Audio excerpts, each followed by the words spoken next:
guys, ganito. I believe na lahat tayo ay tumanggap na kay Jesus. Tama? Yes. Pero why do we still have this void in our heart? Na parang hindi pa rin tayo fully surrendering to the Lord. Bakit sa tingin nyo? Temptation. Because we still keep on sinning. Naintindihan niyo? Alam niyo kung bakit, guys? Because the Holy Spirit, because we are not totally surrendering pa eh. If we totally surrender into the Lord, 'di ba? The Holy Spirit will come to us and guide us. Paano tayo i-guide ng Holy Spirit? Paano tayo magiging complete in the Lord? Paano tayo magiging surrender fully to the Lord? Alam nyo guys, ang pinaka-importante kasi dyan is your union. Your union with the Lord.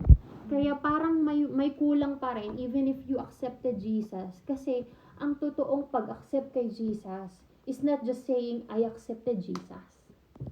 It's not just by just saying, I accepted Jesus. I go to church, I go to Bible study, I read the Bible. It's not enough. I'm telling you guys. Kasi even me, kung yun ang gagawin ko, it doesn't bring me that far closer to the Lord.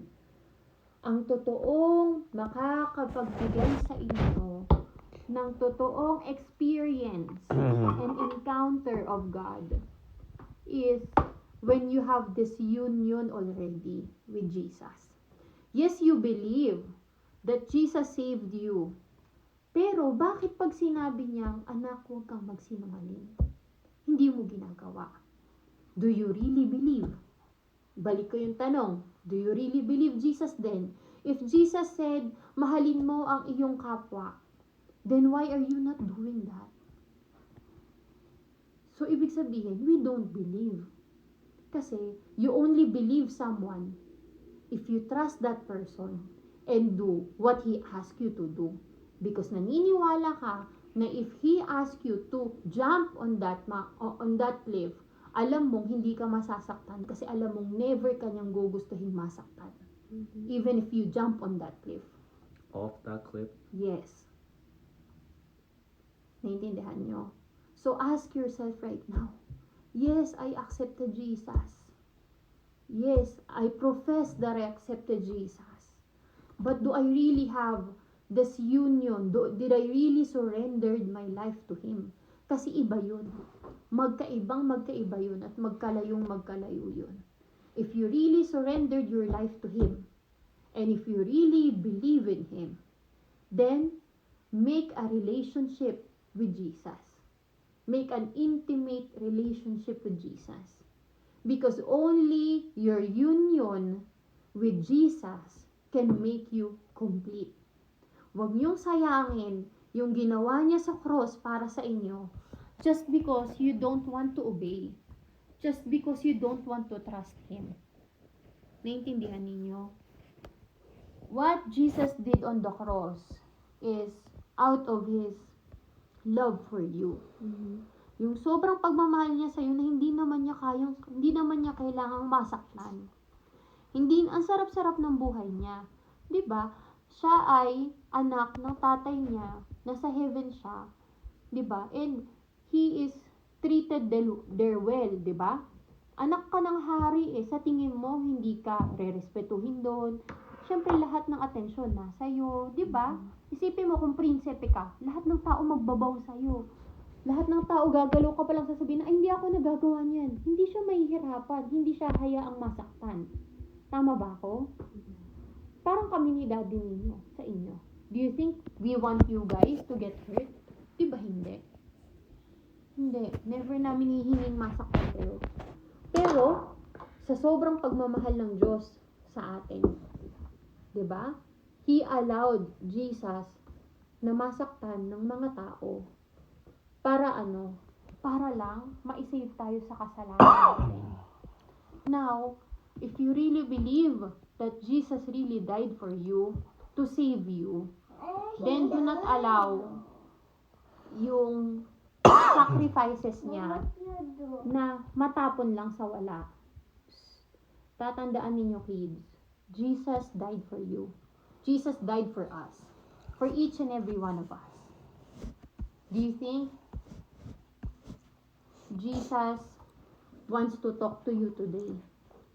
Hindi mo ba siya kakausapin? Jesus is knocking on your heart. Nakakausapin mo naman ako ngayong araw. Would you deny that? Out of all na ginawa niya sa atin? Dito na lang sa pamilya natin. God has blessed us so much. In my 34 years of my life, I am very blessed. I can attest to that. The Lord never forsake me. Walang nagkulang sa akin. Diba? And even kayo guys. You guys are so privileged of your life. Because we are so blessed as a family. Diba? Hindi natin kailangan manghingi. Hindi natin kailangan mamalimos. Nakikita niyo yung mga homeless sa daan. Diba? We don't even have to beg. Pero, why don't we appreciate that na kahit nagkakasala tayo, the Lord is still blessing us. Kung paano niya tayo isinave nung sinner pa lang tayo.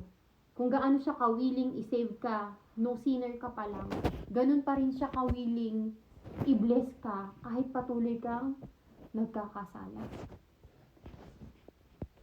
Na, remember those Israelites na hindi nakatuloy sa heaven. I mean sa promised land nila. Just because of their sin. Tandaan ninyo, you can accept God, pero pwede rin hindi ka makatuloy doon. Kung magpapatuloy kang nagsakasala, kung patuloy kang hindi naniniwala.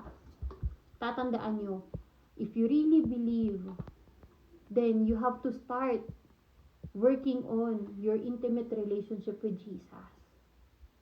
Kasi if you really believe that the Lord can bless you abundantly ngayon, then the Lord can bless you more kapag fully surrendered ka na sa Kanya.